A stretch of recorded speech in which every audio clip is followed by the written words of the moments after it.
So we have 3 poets with us today, and each of them will have 15 minutes of a reading, and afterward we'll have a Q&A, a little discussion. But I'm going to introduce them all right now in one fell swoop, and then they'll come up and follow each other. So first we have Joan Magiet. She has combined careers as a multi-award-winning journalist and poet and assistant professor of English at Nassau Community College on Long Island. She's read her work on radio and TV and is a founding member of Performance Poets Association, having served on the editorial board as a contest judge. She winters in Sarasota and summers in New York. Following Joan is Bookstore1's very own Doug Knowlton. Doug's been writing poems and lyrics since the 1960s. His love of poetry was reignited as he participated in readings around the Orlando area in the late 90s. He emceed the open mic at Java and Jive Coffee House in Palmetto from 2002 to 2003, and was a regular at the Fogartyville Cafe open mic in Bradenton from 2002 to 2005. And he hosted the Village Bookshop Poets and Writers from 2006 to 2011. Doug finds it especially fulfilling to encounter readers and listeners who are awakening to poetry's vast potential. And then lastly, we have Melanie Lavender. Melanie is a spoken word artist and a proud Sarasota native. Educated in the Sarasota County school system and Newtown community, Melanie is a wife, mother, and a podcast radio host of Soul of the Matter and co-host of The Power Circle at 107.5 The Vibe. The chaotic beauty of life influences Melanie to write and work to change her life and community. Melanie has recited at Selby Botanical Gardens, Manatee Performing Arts Center, nightclubs, art galleries, and more. Writing Psalms of the Elusive Black Housewife, Melanie found a way to transform anxiety and depression into poetry and community activism. So, Joan, would you like to take it from here?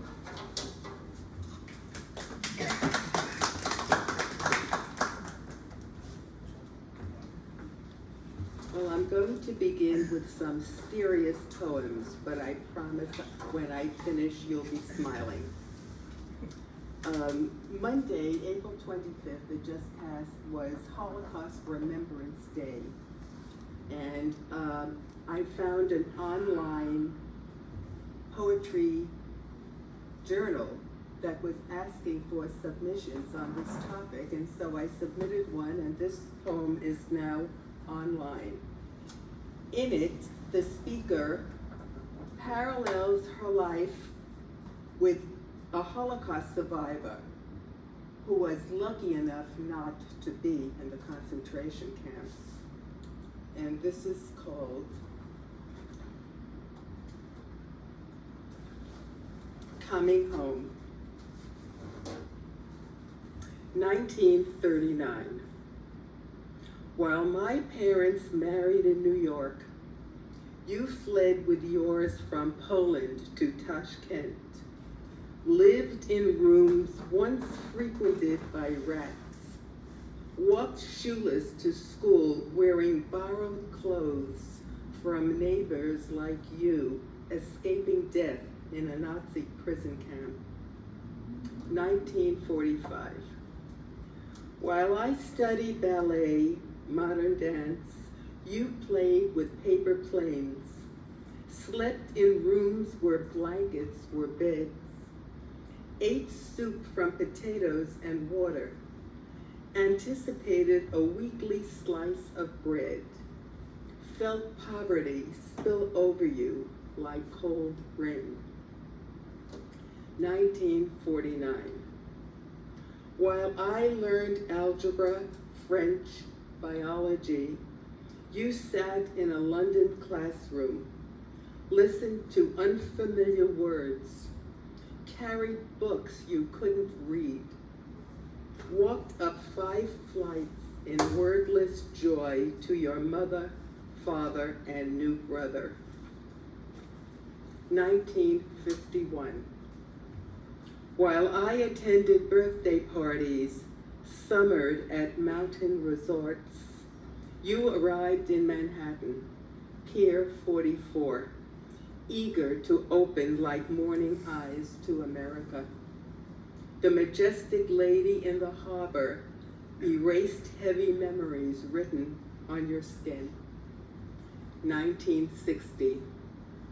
While I pledged a sorority, planned dates, you rode the subway from day and evening college classes to endless hours of work in a stale pharmacy, studied on the long ride home. Imagine the time you would hear the sound of your heart attaching itself to mine. The second poem is called Coming Home, and in light of what's happening in the Ukraine, I thought it was appropriate to read it. In this poem, the speaker of the poem goes from the very personal and expands out to the universal and shares a common sentiment.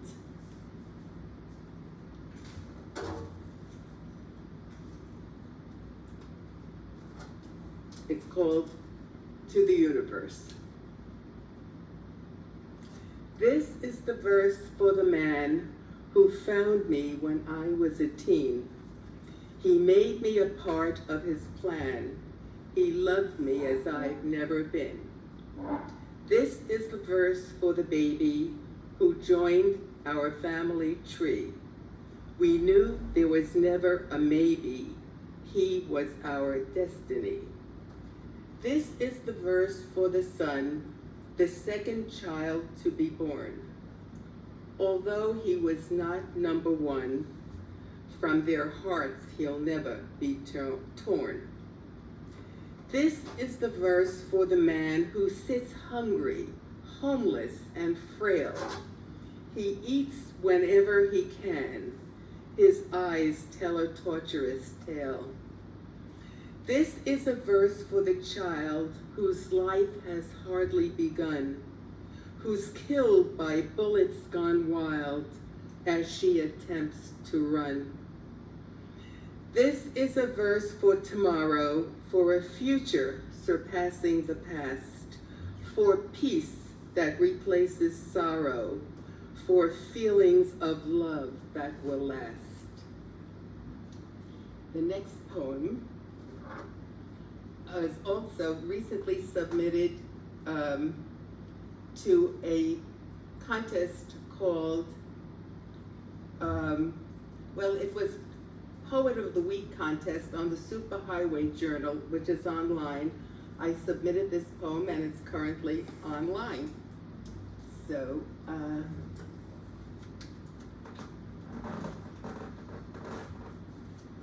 it's called Bed Vigil, and the speaker in the poem wrestles with a feeling of a life-threatening change. Bed Vigil. Back from surgery, you fight the effects of anesthesia. Force words to leave your lips slower than the drip flowing into your arm under lids anxious to drop. Your eyes smile at us. Your youngest son holds your hand. Your oldest son tells you jokes, forces your smile into a laugh. I sit near you. Our tangled fingers complete the healing circle of love. We are content to leave them our bond. A stream of nurses checks your vital signs. They offer cheery cliches, but I will nurture you back to robust health, drive you to doctor's appointments, take you for walks, make your meals. Your sons talk of this week flickering in memory, like the flashing light on the EKG monitor. I bring you apple juice from your dinner tray. Hold the straw to your lips. Dismiss the fear that invaded my thoughts hours ago in the surgical waiting room, the possibility of your not being here. The next poem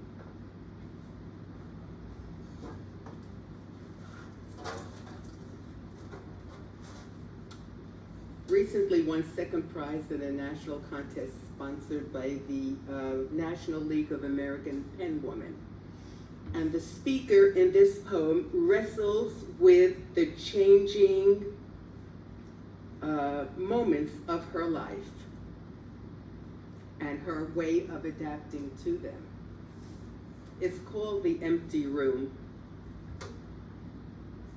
I stand in the doorway of your empty room, redolent with your presence. Move gingerly through 27 years, unfolding with memories tender as your first cry that wrap around my shoulders, warm my sighing bones. A melancholy joy lives in this empty room, witness to your childhood dreams, your satin awakening into manhood. Now you visit like an old friend who cannot stay. Knee-deep in joyful loss, I see your answering machine hum, watch streams of messages float toward the ceiling, rest there like rays of sun on the ocean, hear the muffled wave of your voice answering them.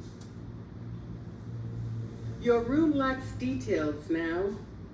Books, photographs, collections fill new spaces. Old autographs leave imprints on these aging shelves. I will open myself each day into the space that you leave. I will fill it with fresh combinations of crisp words that slide onto hungry paper. The aroma of distant lands, odd faces. I will live in possibility. Open the door, my life whispers. Make the road wider. I will read one poem now on the process we all deal with, and that is the process of aging.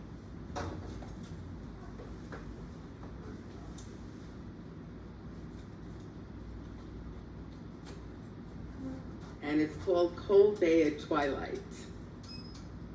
Cold Bay is a section in St. Martin. Needles of rain prick evening winds.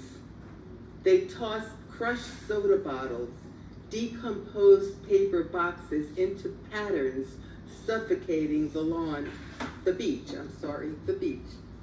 Bellies of gray clouds gather, dim mountains sheltering Cold Bay, threaten to burst their bladders over moored sailboats looking frail and thin, sails furling the mast. Black streaks pierce the sky, momentarily paralyzing Ruth on her daily walk across Twilight. She kicks coffee-stained cups scattered on sand, abused by storms, neglected by man. Then she runs into the water for a final swim before losing another day, before the inevitable dark. Now I'm going to read one poem about the process of writing, which I like to write about. Actually, two short ones. This one is called Looking to Lucia, and Lucia Blinn is a well-known poet living here in Sarasota. I've done many readings with her in the past, and I bought her book called Passing for Normal, and I took it with me as I was traveling one year, and so this is a result of that trip. Looking to Lucia, which is number 8.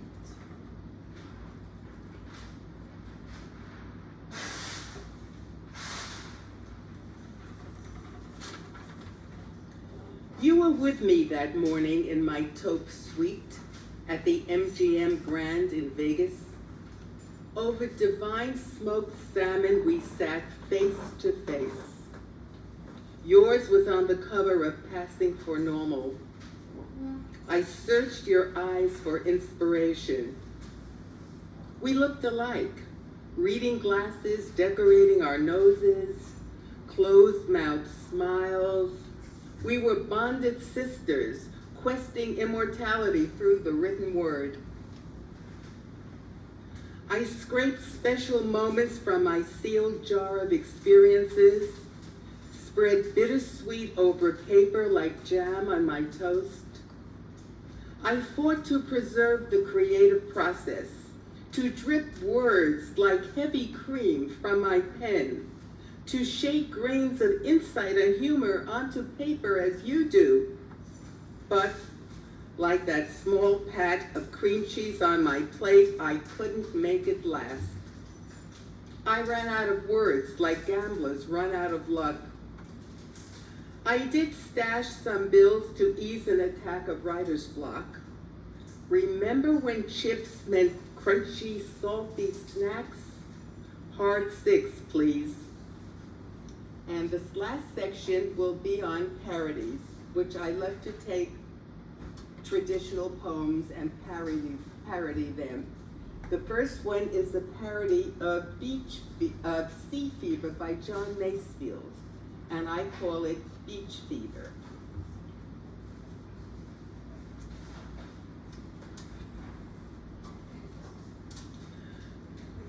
I must go down to the beach again, where my throat gets hot and dry, and all I ask is a cold beer and a song to sip it by, and the sun's smile and the free foam and the warm wind fanning, and some lotion to cover me as I lay tanning. I must go down to the beach again, for the call of a whispering wave is a free call and a calm call that I have come to crave. And all I ask are eager eyes from a handsome fellow rover who'll negotiate a dinner date when the long day's over. The second parody is one by, it's a parody of, one moment.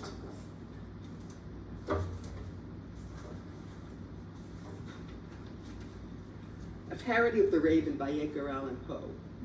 And I had given a reading at Books a Million a while ago, and ladies that I played Mahjong with came to the reading, and one of them asked me to write a poem about Mahjong, and how in the world do you do that?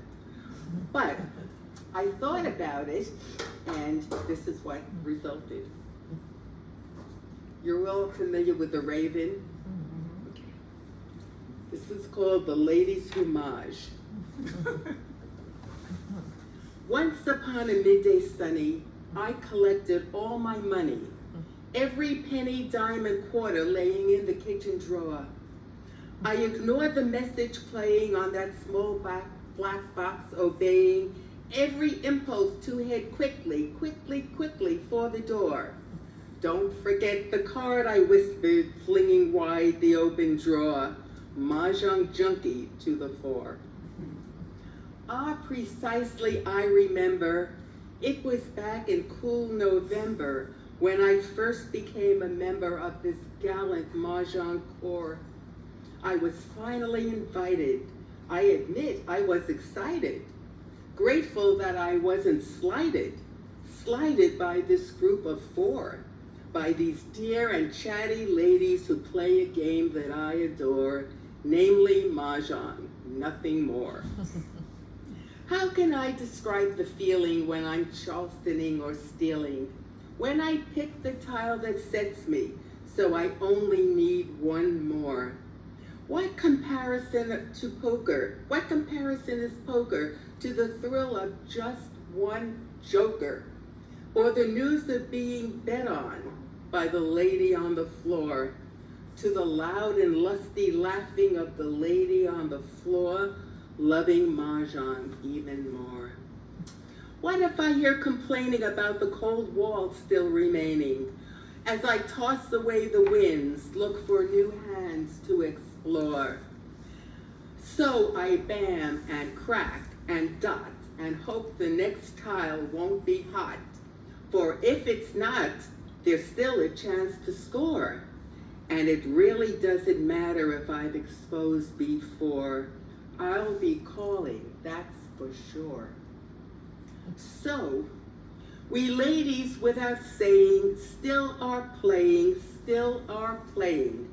hoping that the next hand will surpass the one that went before. And it really isn't fiction that we live with our addiction. Though the minutes turn to hours, we must play just one round more. While the husbands wait for dinner, we lock the card room door, mahjong-holics evermore. And I'm going to end with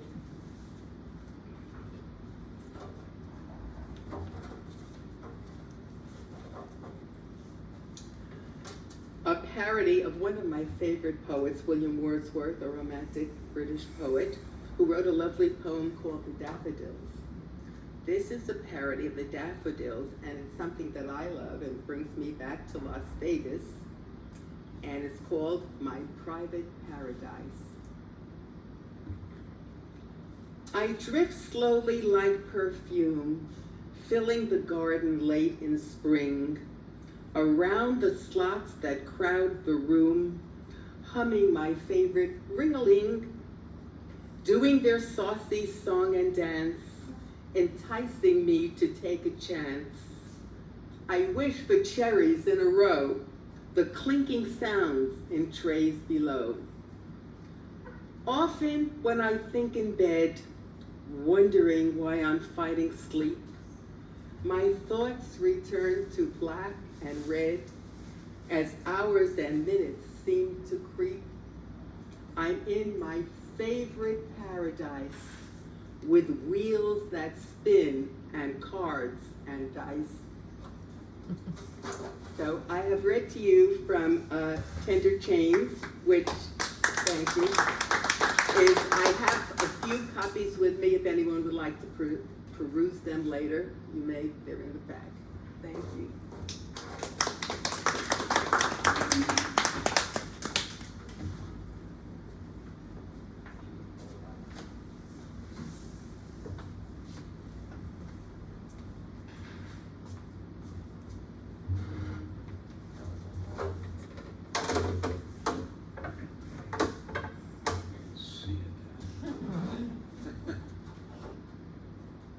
Wonderful to see familiar faces,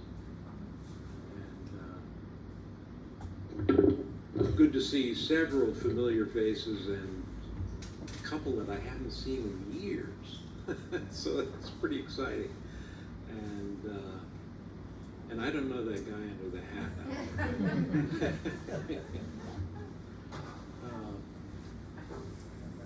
I was going to try and not do any sad poems today. Enough sad stuff going on, but I have one. The older you get and the more you write, the more elegies you do. I was reading, I don't know, it was Ed Hirsch or someone recently was saying pretty much the same thing. Seems like all the poems he was writing were elegies. This one I wrote back in 2013, and it's called Billy Comes to Mind. He woke me one Sunday morning in the autumn '66 and said, "Let's go." And we ran out across the fields, through farms, over creeks and stone fences, up hills, running until we couldn't run anymore. And suddenly we were there. The tower looming with its zigzag stair climb straight up to the sky.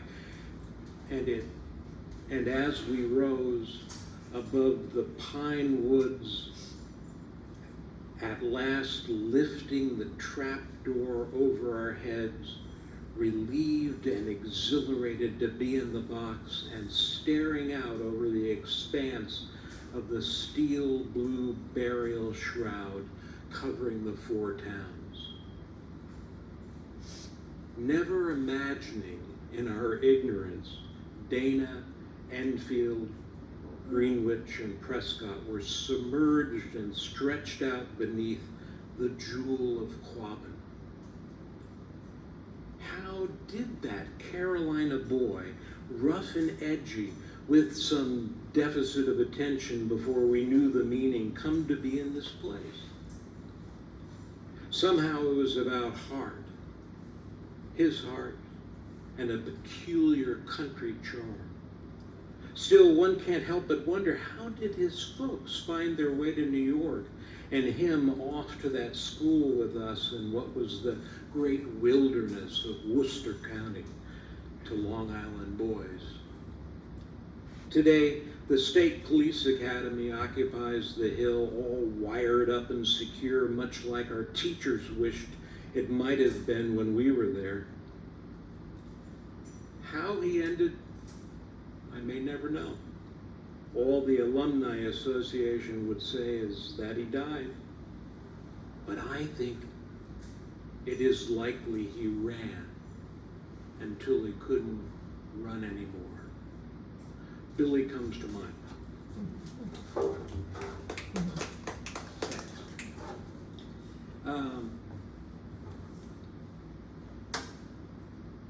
I don't write poems like this anymore, but it's fun to, reminisce. This is the first poem I ever had published in that school newspaper up there in Mass. And it was kind of my Frostian juvenilia, you might say. I was into Robert and a couple of others at the time. And so it's natural that trees would enter in, and of course, since yesterday was not only Independent Bookstore Day, but also Arbor Day, I'm focusing on a few arborist poems today. This one's called Birches and Pines. Birches and pines, watchmen and signs, reflect the anxious atmosphere as nature reclines. The apparently proud sky, clouds flying shy, blundering, arrogant time, sobbing, shuffles by. Truth unfolds, the answer love holds, legal as rhyme, yet all nature scolds. Find birches and pines, as nature reclines, as truth unfolds, and life finally resigns. Birches and pines. Not bad for a 16-year-old, right? A little later, and this one doesn't have direct reference to trees in it, but just some indirect. This was 1980, and the poem's called The Finer Mystery. In the hooded cape of his own thoughts, a derelict crackles along the limb-strewn path. He visits places where lovers cry, their languid voices splash from wind-whittled wood. And over there, across the rock-walled clearing, pulpits of stone where once he persuaded finch and sparrow with mystic sayings. And here, where he knelt in ecstasy, alone, he dismisses them all. They know him not. There is a finer mystery unfolding. This one's called Xenia. Now, it kind of sounds like some Greek mythological goddess name, right? But actually all it means is hospitality. And you can tell by some of the odd lines in this one that this was written in early 2020. And the onset of all that we were dealing with at the time. And it begins with a line from Ovid's Baucis and Philemon. little epigraph. In a hilly land called Phrygia, there is a steep-sided valley. Most of the valley is filled with a dark lake. Beside the lake grow 2 trees, an oak and a linden, their branches entwined. Xenia. This, another of our losses? Grew up hearing the phrase, welcome them, as if a visitation of angels. This commonplace changes, evaporates, the tradition disappears, as we have agreed they all do, eventually. Decent folkways, irrational rules, demeaning spite and tone to fend off demons, the reach of kindness and bowl. Gone, yet some may still practice the old ways. Today we are told, maintain distance if you wish to remain free. Yes, as it is now, we round them up before there's even a chance to ask for shelter or supper. The wine still in the pitcher, full, not because gods attend our tables, but because our doors are locked. Ice and the spiked sphere seal them shut, and we are too afraid to pour life and break bread. Not to worry. No one will transform you into a tree alongside your beloved, branches entwined. It was, after all, only a fairy tale. Xenia. Okay, let's see, maybe 2 more. This one is I love how the drawl of certain southern speakers drops the middle syllable from poetry and turns it into poetry. Partly why I named the thorny kapok at the village bookshop the potry, since we would gather beneath it for outdoor readings. And so this is my sort of elegy for a tree, except it's still alive, the present resident tells me.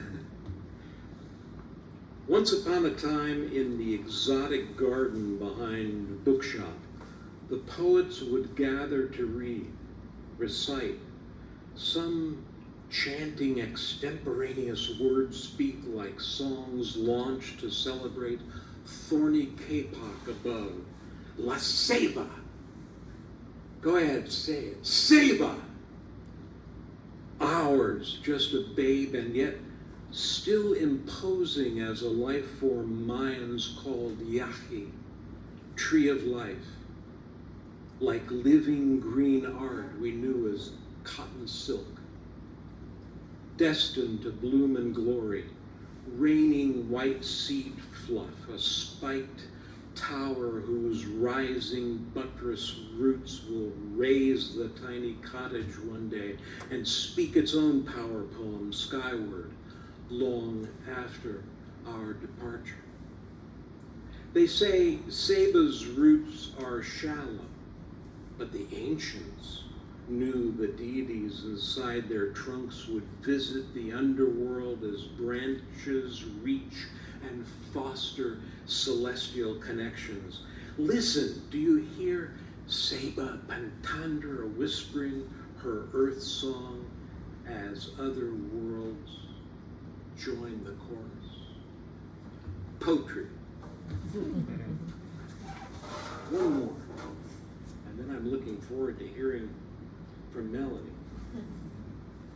This is, I don't think this is really a tree poem. It's called The Tea Party, And it's one of those memory poems where, you know, you kind of play with what you remember, and maybe some of it's true and maybe it's not. But Carla Lynn Merrifield, who was here a month ago and was doing her new poems from the new book about guitarists, really got me excited about that. I'd written this one a while back, and so I thought I'd dig it out. The Tea Party. Back then wasn't a political offshoot. It was a hole in the wall on Berkeley Street in that Unitarian meeting house built in 1872 down in the City of Patriots, City of the Green Wall and Crimson Socks. 16 in the summer of '68, first job away from home. On days off rambling the town, he heard his first finger-snapping crowd in a coffee house after local poets read their rants, saw 2001 open at the Cinerama, marched on the Commons against the war. On a June day a year later, he and friend took their tickets to that tiny club where no tea was served.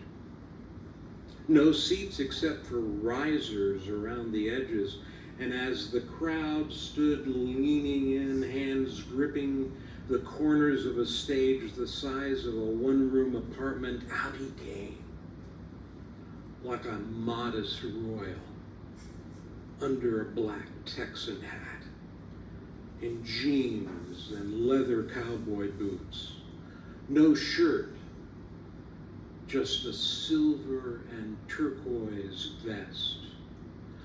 While the amps crackled, he whispered, chuckling into the mic, "For you, friends, rollin' and tumblin'." The rest of the evening lost, except smokes in the alley and raspy laughter as Johnny shook hands, still clutching his Firebird. A few years later, we caught him again in Worcester, on the big auditorium stage with Rick. The old wooden floor swayed as rock and roll hoochie-coo shook the house.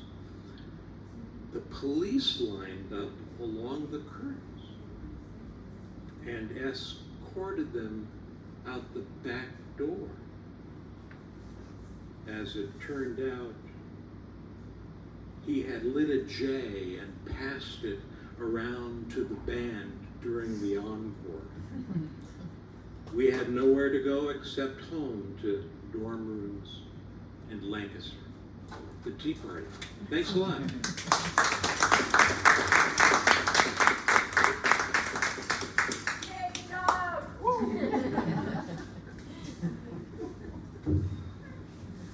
Good afternoon, everyone. I'm Melanie Lavender, and this is my first time at the open mic here at Bookstore1.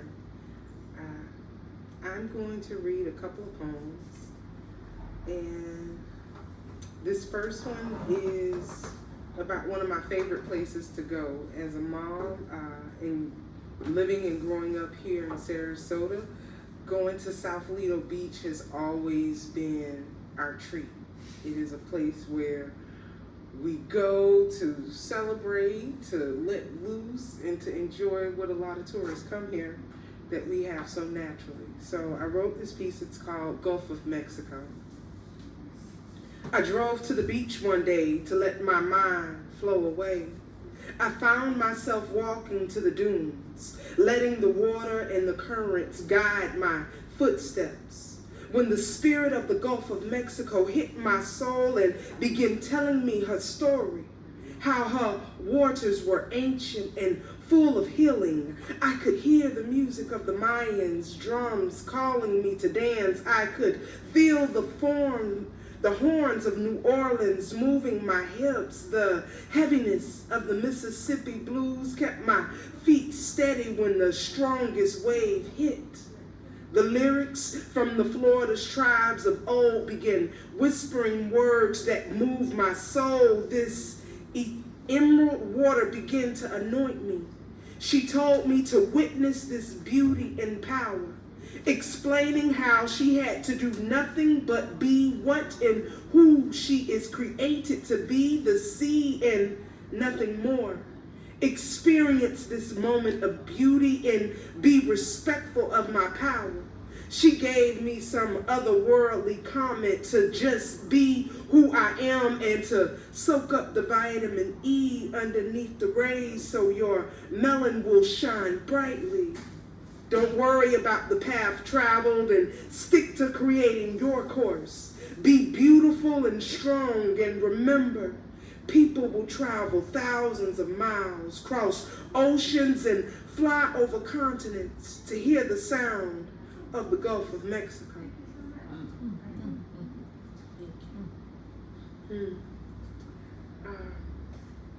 This next piece I'm going to write is called To My Son. It's a poem that I did for Art in Common Places, and I work with a fellow artist, Ann Burroughs, and she created a metal piece to it, and it's beautiful. It's on display. You guys can see them at different spots when you see art and poetry mixed together. It's a beautiful thing. So, I gave him my heart at birth, with the hopes of you growing up to know and understand how to treat a woman's heart. I gave you my time because those moments will be gifts left for you in your memory.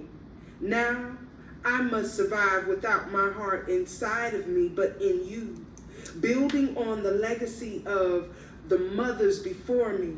Survive, sis, is what they say. Give your heart away. Pour your love into your family, but don't forget to allow them to pour into you. Cultivate creativity just by simply being the magnificent creature the Creator created. Thrive in love and not in possessions. Grow in the joy of the rain. Let the sun's tears feed your soul. So, yes, I have to survive without my heart, but my spirit will always live on, even after this body is gone. To my son.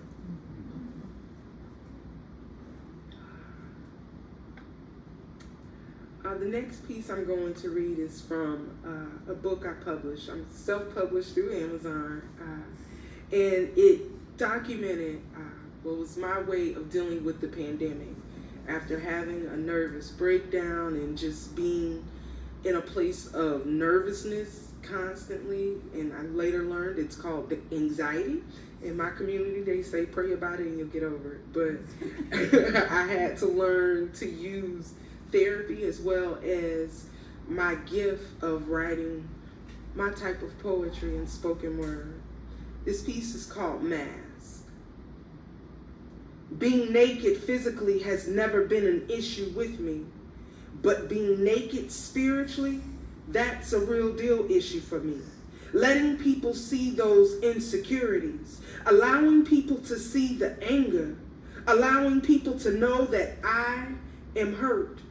So I wore a mask to cover up the pain. I put on makeup to cover up the dark circles around my eyes from sleepless nights. I put on a smile so that no one could see the sadness hidden in my heart. But after a while, that mask started to deteriorate, and I could not hold it in anymore. Mask could no longer cover up the emotions buried so deep on the inside that I started to shake because they could see me now. The fear of being seen made me want to hide away. It made me want to run away, so I turned to the only healer I've known. He took me in his arms and started wiping the mask away. He said, let others see your struggles and pains. Use your voice to describe fear and anxiety, because behind those tears of worry and sadness stands a woman who has gladness. Behind that mask of brokenness is a whole woman. Behind the mask of shame is a woman who overcame. He whispered, stand and be strong, because I am with you and will never leave your side. You are my child. As he wiped the mask away, he began to sing old Negro songs and said, see what they overcame by trusting in me? Generational PTSD couldn't stop their fight, and neither could old men dressed in white. So march on and be strong, because you are a soldier, and I did not make you a coward. So we took all those masks, and crushed them. False images of me, false truths that people spoke over me, false identities. I released the real me and showed all my wounds. I told my truth without fear, and I sang those songs he whispered in my ear that my ancestors sang. It got them through the hell that others thought they could bring, but they found refuge and a safe place in him. To see me naked with no mask on, see all the scars that others made, see the wounds that I made. I look at the real me and screw those masks that hid my truth away. I destroyed my mask and broke it into a million tiny pieces. Masks.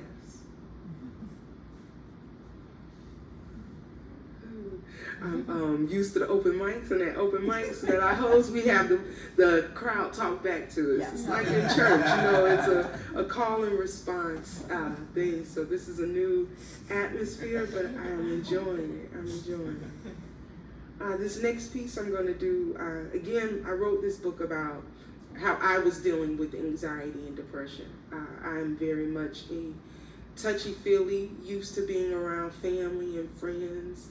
And so being cut off from the world and only being inside was tough. It was also it was a tough period for me. So I wrote this poem. Have you ever screamed inside and hoped someone would hear your cry? Well, that's me right now in a room full of people, but no one hears me. Screaming, help me! Calling for the Most High to swoop down and save me. Help me out of this mental prison I have trapped myself in. Help me out of the bondage of cigarette smokes. Help me get back to myself again. I want to be happy and not sad. I need to hide under his wings of protection. I'm reaching out to family and friends, but no one can help me get the screams out of my head. I plead the blood of Jesus in my sleep, and then the enemy leaves me, but I can't sleep. The screams in my head won't give me any peace, asking my mother to pray for me instead. Anoint me with holy oil. Cleanse my mind, wash my heart, make me new and restore my peace. So I stopped screaming on the inside and started praying with my voice. I started speaking life to myself. I told those old thoughts to simply shut up, and you have no power here. I cried out to the creator of the universe, and he commanded the enemy to leave because his son blood covers me. And then he took me in his arms and held me. He ministered to my weary body, and he comforted my bruised heart, speaking life to my soul that I thought could no longer go on. Then I started to rejoice with a loud voice, and those screams inside my head turned into songs of music, of worship. So even if I'm screaming on the inside, I learned to pray with my voice and lean on the strength from above, because the anointing of my Creator can destroy any yoke. It's able to set me free from this mental prison. The blood shed for me on the cross gave me authority, the permission, and the audacity to be free. So now I no longer scream inside. I rejoice. I worship with a loud voice, because I am free. I am free. I am free from the screams inside my mind. Thank you. Excuse me. It's been a day for me. I am a mom. I'm also a wife. I'm a daughter. And my mom, who's usually as fit as most people can imagine for a 63-year-old woman, was admitted into the hospital this morning. Oh. So it's okay. We prayed together. We've talked over the phone, and after I leave here, I'm gonna go sit with her and take her some flowers. But I've shared this piece with her. It's called Denises Gardens, and so I give this to my mom. My mother's garden is full of all types of flora. She has ferns and fruit trees, but the most beautiful flowers that bloom are the funeral flowers. These flowers came from my grandmother's with the blooms of reds, lavenders, and oranges with hints of pink during the spring. The colors of my heart, reminding me of rebirth after death. Eating the fruit of her mangoes and orange trees nourishes my weary soul, but in her garden, I sing to the oak trees. In my mother's garden, I walk on the leaves of palm trees. In my mother's garden, I talk with the Creator and meditate on His words as He whispers sweet melodies, calming my spirit and feeding my soul. In my mother's garden, I find peace and am blessed by my ancestors, remembering their lessons and strength. There in the garden of my mother, I commune with God. He teaches me secrets of life.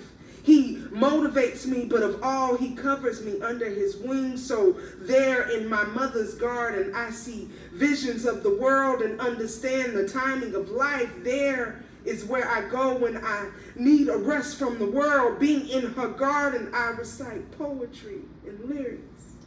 There I can plan quietly, surrounded by the city. There in my mother's garden, I find love.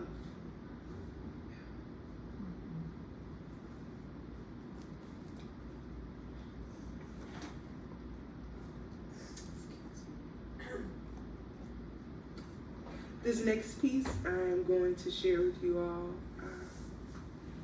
It's called Monkey Balls, and I like to leave you on a happy note.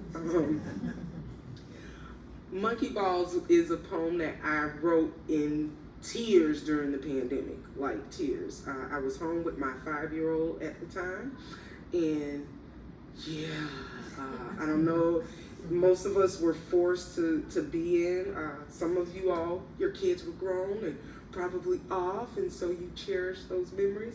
I was living through it with a 5-year-old who couldn't go to the park or see his friends or go to school or anything, and so it was like, it was scary. It was scary. So I wrote Monkey Balls crying one day.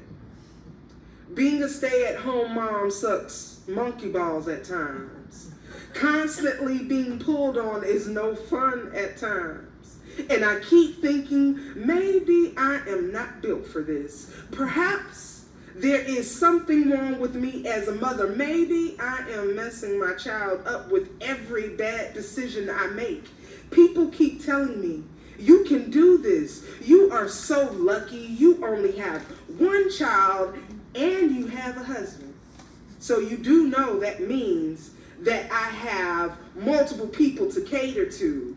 I ask myself, how many times can a little person make the farting sound, or how often does sound effects need to go with every move you make? Do you understand that my life is not bonbons and Netflix? I have to be mommy 24 hours a day, no breaks, and this mess is about to break me at times because I have to watch all my past mistakes come back and bite me in the face or kiss me on my hand. This little person watches my every move and sees my hidden tears. He knows when I need a hug, and he knows how to manipulate me. They say don't apologize to your kid, but at times I know I messed up. I smoked too much weed while pregnant, so he can't be still. Fed him chicken nuggets for 4 years, and he won't eat a balanced meal. Made outside and friends priority. Now he can't function alone. Like I said, being a stay-at-home mom sucks monkey balls at times. Then there are those times when I'm about to give up and say I am going back to work where a messed up mommy like me should be, or drop him off at Grammy's house and never come back. Then he does the sweetest thing, like put my face in his little hands and tell me how beautiful I am. Or he comes over and starts praying for me in his made-up tongues, or when he tells his dad, I just want mom. Then at that moment, I know this is what I was created to do, and that if anyone is going to mess him up, it's going to be me and no one else. So I take a deep breath and say, son, mommy can't take another fart noise or smell for the next 5 minutes, and pray that for 5 minutes I might not hear any fart noises. But hey, I know I will anyway. Monkey's balls. I don't know, have any of the parents been there? You know, just kind of fed up with the farting and the noise making and the toys, and even if the toys don't have any noise, they still find a way to make noise. This next poem, I think I have time for maybe one more. One more? Okay. This is usually a poem song that I open up with at the open mics that I host. And it's just how I made it home, walking home from Newtown, a little hole in the wall there, and getting home safely.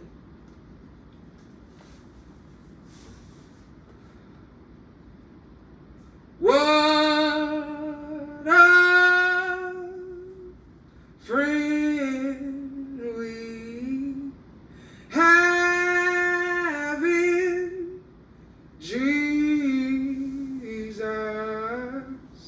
All our sins and griefs to bear. I would sing that song walking home drunk from the club, stumbling down the street singing to the top of my voice. Have we trials and temptation?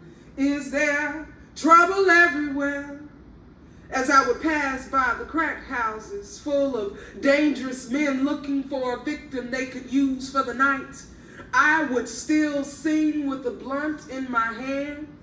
Jesus knows my every weakness. Take it to the Lord in prayer. See, as I would pass by the crack houses, others would answer back. Sometimes I sang along and sometimes I didn't. But walking those streets, I never was alone. Maybe I was too inebriated to notice the killers in the bushes. Maybe I was too high to see the killer's eyes. Maybe I was too dizzy to notice the stalkers lurking.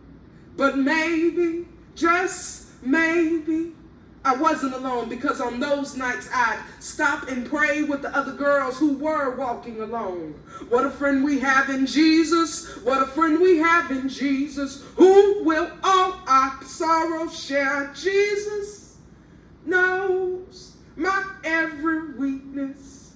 Take it to the Lord in prayer. See, I sing those same songs to get me through the fear of judgment. I sing those same songs when the threat of a pandemic seems to overtake me. I can still hear my grandmother praying. I can still hear my grandmother Edna speaking in tongues. I can still hear my grandmother Chlorine playing the drums. I can still see my father shouting, and I can still hear Bishop Elliott commanding the enemy to loose him, because they planted this seed in holy ground, and no matter how far I ran, those songs still held truthful words. But as I was almost home and the night was the darkest and my legs felt like giving up, I would begin to whisper, bread of heaven, feed me till I want no more. Then my strength would return and I'd belt out, bread of heaven, bread of heaven, feed me till I won't no more. As I walked into the yard, I could feel the anointing all around me. I would have to stop myself from speaking in tongues because I felt unworthy of his call. But as I put my key into the door, I would yell back, Jesus knows my every weakness. Take it to the Lord in prayer. See, that's how I made it home on my midnight walks alone. That's how I made it home on my midnight walks alone. Thank you.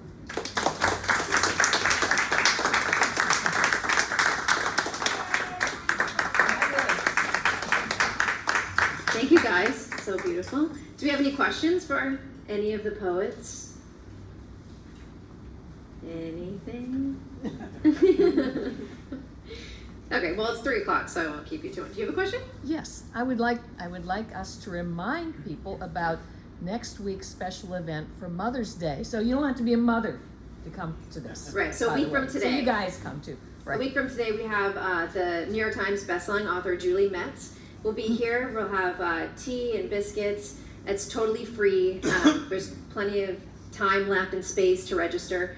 So right here from 2 to 3 next Sunday, a special Mother's Day event with Julie Metz. She wrote a memoir called is it pronounced Eva and Eve? I think so. Yeah, Eva and Eve. And yeah, it's I can't remember the rest of the title, but Eva and Eve, and it's about her discovering so much more about her mom after her mom's passing. She was an immigrant who moved here during World War II. So yeah, thanks for coming, guys, and thank you, Joan, Doug, and Melanie for the readings. So beautiful. Thank you.